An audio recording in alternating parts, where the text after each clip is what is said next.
Welcome or welcome back to Heretic Owl Tarot. I'm so glad that you're joining me for these messages. It just brings me so much joy to read your cards. Speaking of, my calendar is now open for personal readings. The link for that is in the description below. Of course, anything you could ever want to know about this reading is going to be in the description below. And honestly, that's really all I have. I'm not even sure what decks we're going to be using yet. I just started getting that poking feeling last night to start putting out messages again. So that's what we're going to do. And this is probably the quickest intro I've ever done, but let's get into it. Hello. So let's see who's next.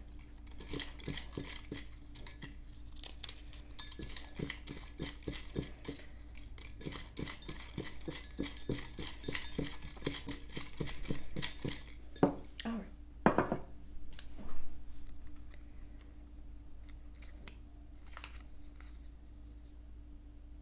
5-2. Didn't I already do this one?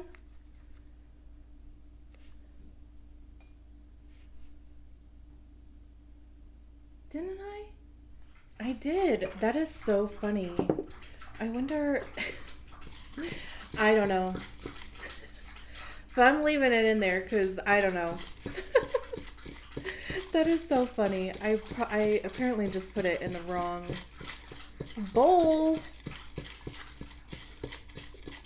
Do you guys want 2 readings? Oh, let's see. Who is this? 2-4. Okay. So we have the Everyday Witch Tarot and we have the Everyday Witch Oracle deck. We're just going to get an overall vibe from the Everyday Witch Oracle for our 2-4s.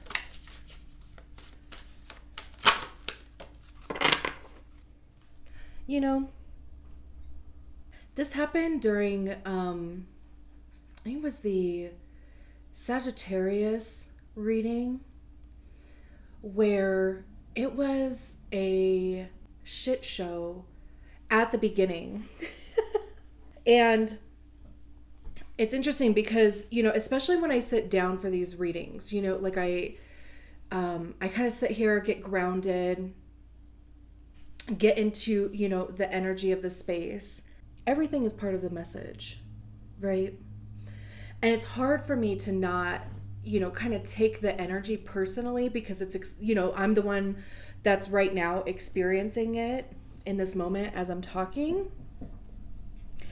Because, like, I could not get my words together.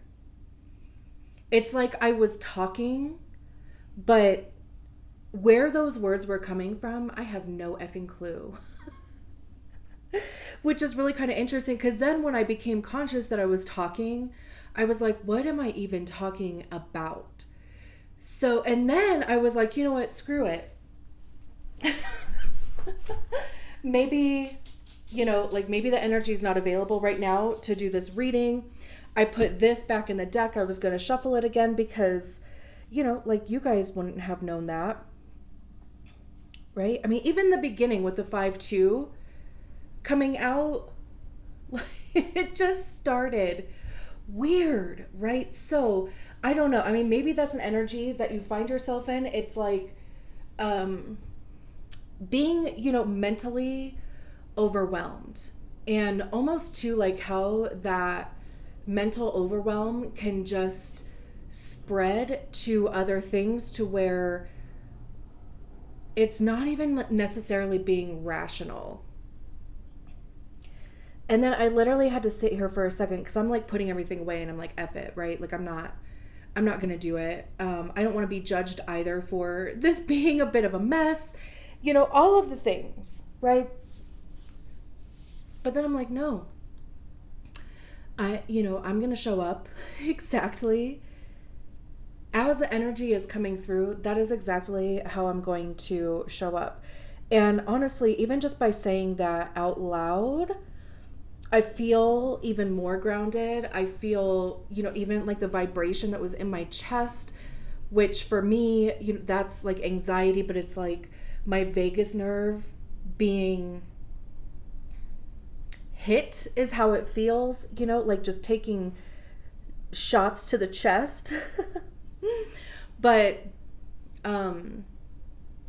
anyway, so we're going to move on. And we're going to do this message.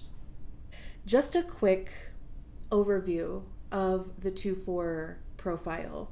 The second line is the Hermit line, and just as it says, right, I mean, there's this need to be alone, but it's almost it's purposeful because it gives you a chance to regenerate. It gives you a chance to hone in on your skills or your talents. It gives you a chance to explore the things that you have an interest in. And of course, you would want to check in with your strategy and authority, because your strategy and authority is the thing that's going to help you enter into the correct experiences, correct, quote unquote. And then your profile is how you navigate the energies of those experiences. So the Hermit line, again, the need for alone time, the need to have a really comfortable space, like your cave really needs to have like a certain feel for you so that you can decompress and go into hermit mode. The second line also comes with this natural aptitude. There's kind of, like a talent or just something that just comes naturally to you. Things may be a little easier. However, there is a projection field that also comes along with that. So people may recognize this talent or natural genius that you have and kind of project onto you like, hey, you would be really good at this. And you're like, I have absolutely zero interest in what you're talking about. However, though, there's a dance between the projections and that second line, because for you, it is really hard. It's near impossible for you to recognize that thing within yourself. And that's why, you have those projections from other people coming in saying, hey, you are actually really good at this. And of course, if you are paranoid or distrusting of people and those projections or those recognitions of you, then you're just going to be like, no.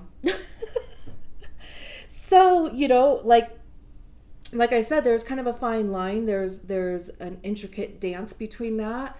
And also with the fourth line, opportunist, that's the community, that's networking. That's the line that says that your best opportunities are going to be found within your community, within your network, which is why too, those people would be able to recognize that second line gift within you.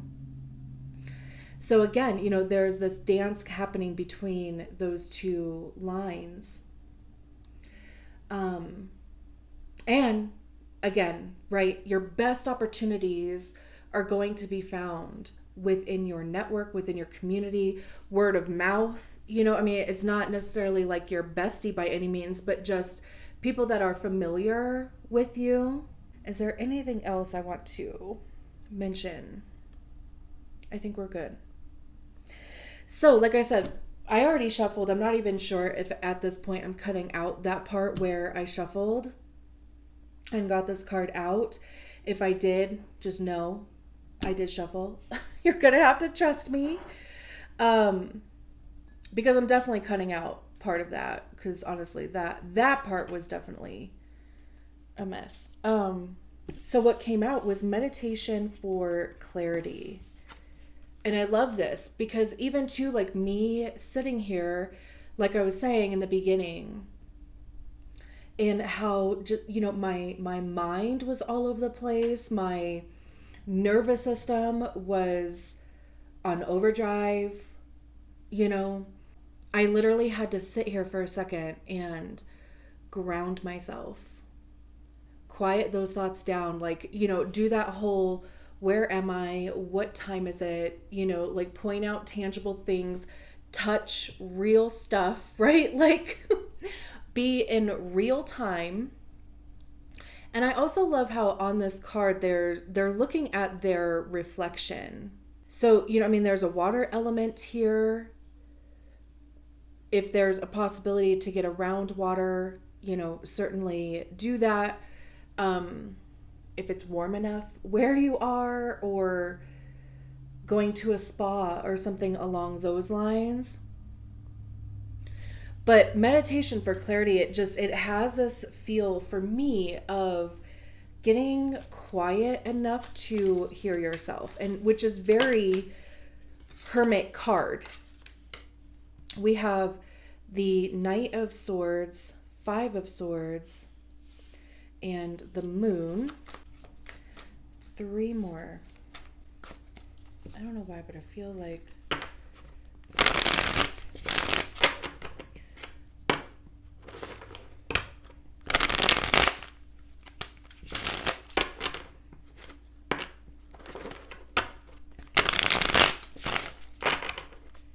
okay.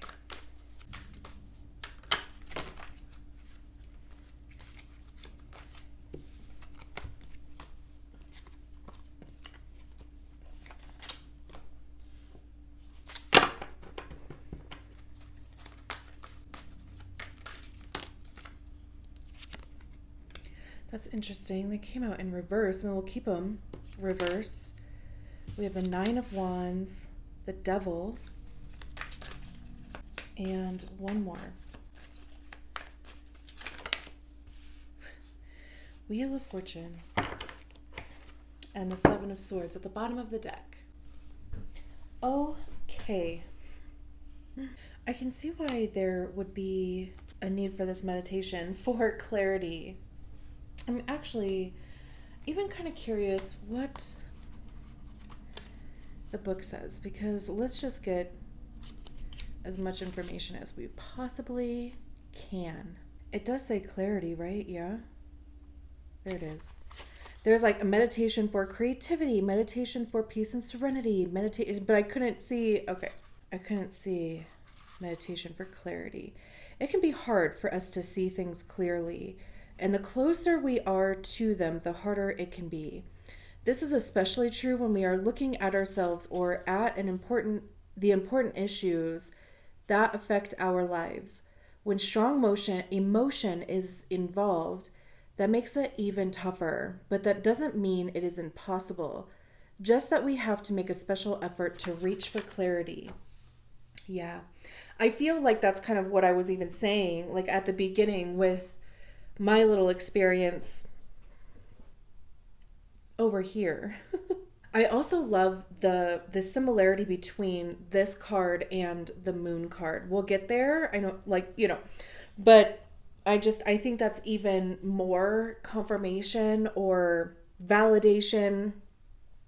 So we start with the Knight of Swords, and the Knight of Swords is the fastest moving knight out of all of the decks. Out of all of the cards in all of the decks. Swords have to do with our thoughts. It's our perceptions of our realities. It's truth. It's honesty. It's also our ego, because that's generally where we hear our ego, is in our minds. And our ego is made up by the stories that we attach to the experiences that we've had. And this night, there's maybe even a bit of an impulsive energy to this, like acting on a thought very fast, which again would be why I would say go back to your strategy and authority. Manifestors can initiate right away. They're pretty much the only ones that can just kind of like go. But again, it would be based on their authority. And I don't believe that any type has a mental authority, because we don't make decisions from our minds in the realm of human design, because the mind is a pressure center.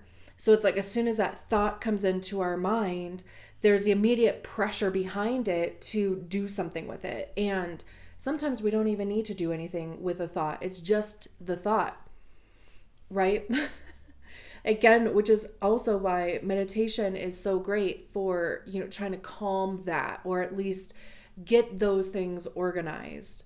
But we can see this knight flying pretty quick. This poor cat is like holding on for dear life. Their eyes are wide open.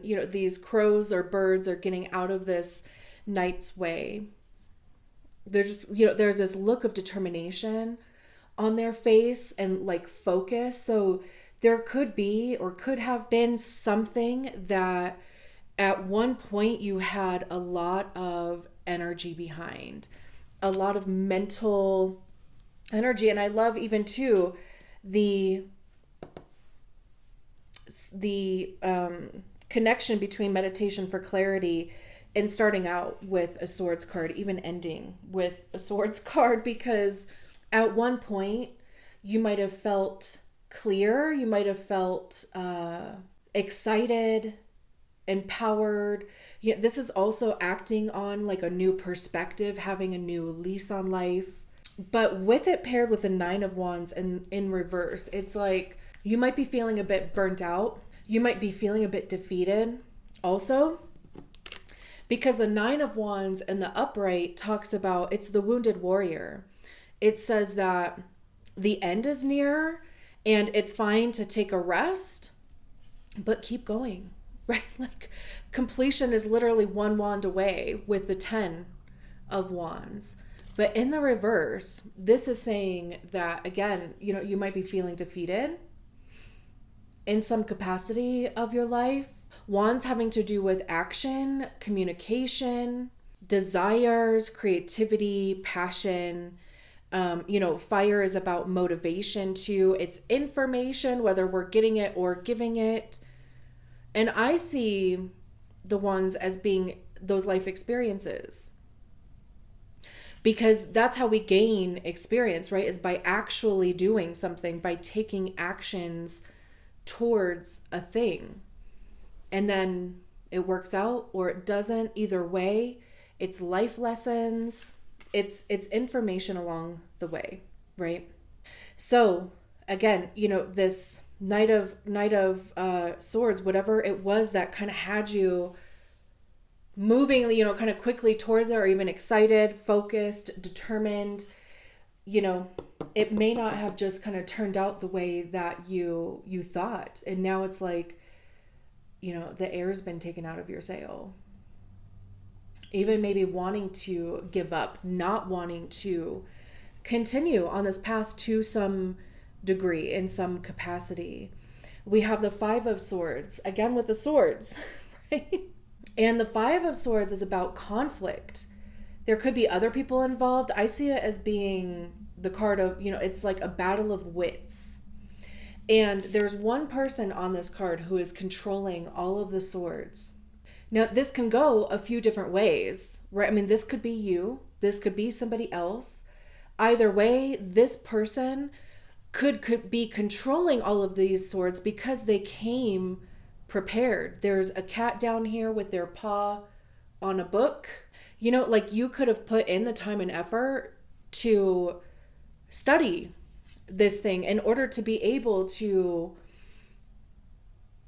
get these swords to be floating around. And then these two people over here are like, they came unprepared, yet they're making you be out to be the a-hole somehow. And it's like, what? Like, how am I the jerk in this scenario when I'm the one that came prepared and you guys didn't? This could also be somebody who is kind of like the ball hog, like they don't share. They didn't give these people the opportunity to try. I mean, 2 of these swords could belong to these people, right? I mean, so again, it would just depend on your situation. There could be 3 people involved, and one of them is just controlling. And, the other 2 are like, why are you like this? Like we're trying to compromise here and you're just not having anything of it. And then we have the devil in reverse. Now, the devil upright talks about control. It's obsession. It's those things that keep control of over us. It could be addiction. It could be, numbing. It's those things that just keep us stuck. It's the things that prevent us from moving forward. And it's a bit of the same-ish energy with the Seven of Swords, just in a grander, capacity. But with it being in the reverse, this would be saying that there is some sort of control that you are releasing. And releasing can be anything from, separating from this situation, or just releasing the need for control. There could even just be some sort of, that compromise thing somehow happens here. This is a card of Capricorn. So you could be a Capricorn. There could be a Capricorn involved. There doesn't have to be. This is Cancer or Pisces, depending on who you ask. So I'm just going to say both. The Wheel of Fortune is Sagittarius, I believe. But again, I'm just pointing those out. It doesn't have, those, yeah. You get what I'm saying. For the devil could be taking themselves out in some capacity, somehow. There's definitely some sort, though, of break, because then we move on to the Moon and Wheel of Fortune. So there's something, that happens here to change the energy, and who knows? Who knows what that is? Honestly, I would love to tell you. It could even be that just by releasing this control and like surrendering to the unknown. I am going to read from the book again, but what's interesting, though, is that it seems like there is some sort of clarity, though, because, in this reflection, we can tell, probably just because these two are sitting there, that this is a reflection of them, right? And then in this Moon card, this cat's reflection is of a Black Panther. So there's some sort of calling in on, like a powerful, here we go. A large full moon fills the night sky, and the silhouette of a witch wearing a black hat and riding on a broom can be seen crossing in front of it. On the ground below, a black cat grazes into a pool of water at its reflection. A black panther gazes back, its mouth open so you can see its fangs. A path leads off into the distance away from the pool. The mood is mysterious, half wild, half tame, much like our own spirits and the moon itself. The moon has long been a symbol of the goddess, feminine power personified. It also represents change, both predictable and not, as its very shape seems to mutate in the sky above, moving from a tiny sliver into a full, round orb and back again until it disappears from sight.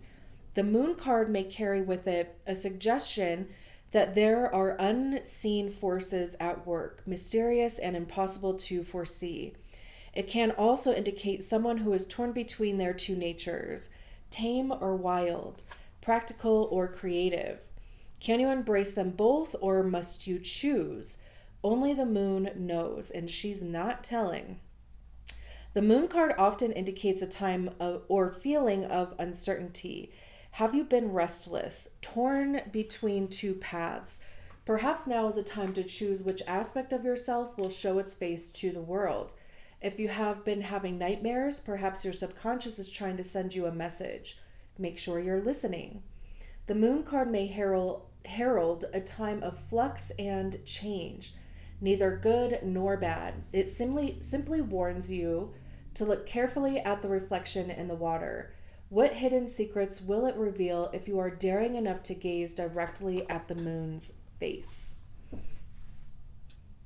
I love that because it's also paired with the Wheel of Fortune. And the Wheel of Fortune is literally like your luck is changing. And again, I haven't even read about the Wheel of Fortune in this deck yet. So the Wheel of Fortune says, heads up, pay attention. Are there opportunities in front of you that you aren't paying attention to? If so, you'd better grab one before it spins out of reach. Wrestling with a difficult choice.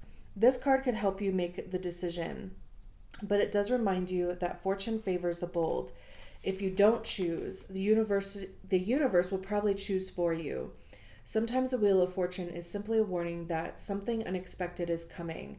That doesn't mean something bad necessarily, but it is always good to be prepared, isn't it? Well, that's kind of interesting that both of these cards have this undertone of the unknown. And maybe that's too, like, what is making this a little bit uncomfortable is the uncertainty.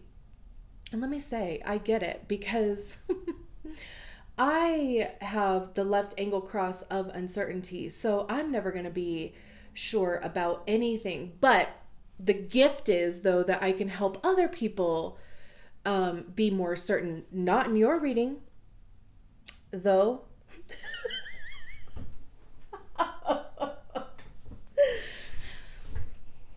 I'm laughing because, we have to. But also, when the moon shows up at the end of a reading, that says that it's like this part is more just to let you know that this is either being dealt with in some capacity, whether you're involved with that or it's the universe or God or divine source, if you connect to a higher power. And it's like the outcome is not the point. And I also love that it's paired with the Wheel of Fortune, because if the outcome is not something that should be the focus right now, then it's also this reminder or this indication that it is going to work out just fine. There's literally nothing bad on this Wheel of Fortune. There's nothing in any one of these that you could land on would be a good thing.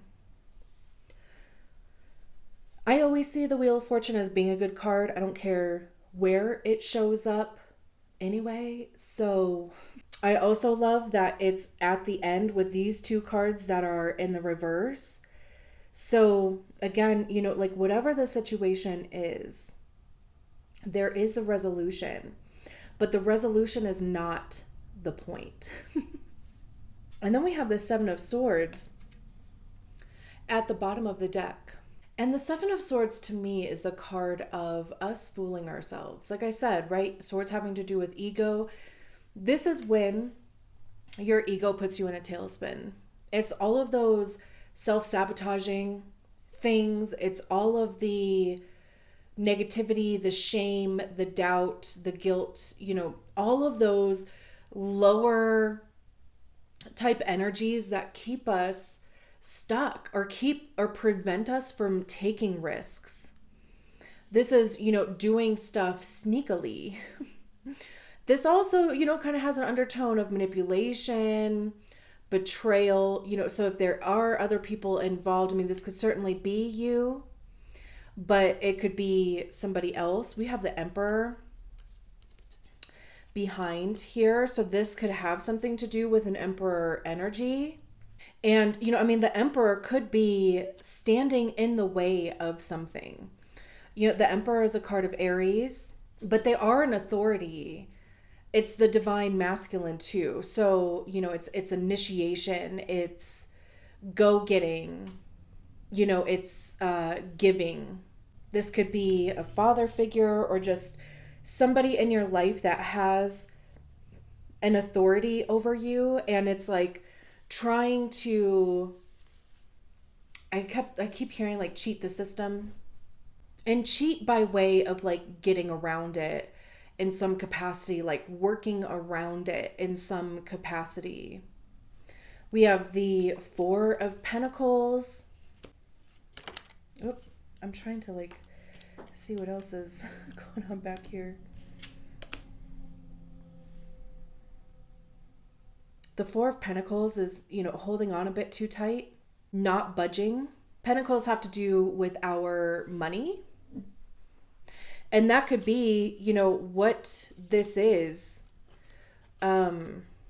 with the Emperor, trying to either get them to release a bit of control over finances, or, like they have like finances locked down, this guy's literally sitting on top of this chest. We have the King of Cups. And I saw this yesterday. I think it was, it might have been Capricorn. If you are a Capricorn, highly recommend, reading, watching that message. Because I recognize that this King of Cups is on an island. So there, again, there's this level of separation. Cups having to do with our emotions. This is also a card of Pisces. But, seeing things from a distance, like the person, this could be you or somebody else, but it's like they don't want to get emotionally involved, or they're not emotionally involved, or somehow emotionally disconnected. And it's almost like, like they may be doing it out of protection for themselves. Like they just don't have the capacity to be vulnerable. And here's that 10 of Wands, like I was saying with the 9 of Wands, right? Like the 10 is a completion. The Page of Swords is new ideas. They have books here. This could be information coming in or you giving information. And then the Ace of Pentacles with, just a new opportunity. It could be a gift coming in. Very interesting. And if you made it this far, thank you so much for sticking with me through the reading. What a journey. I'm going to leave it there. Thank you for allowing me to read your cards. I'll talk to you soon. Bye.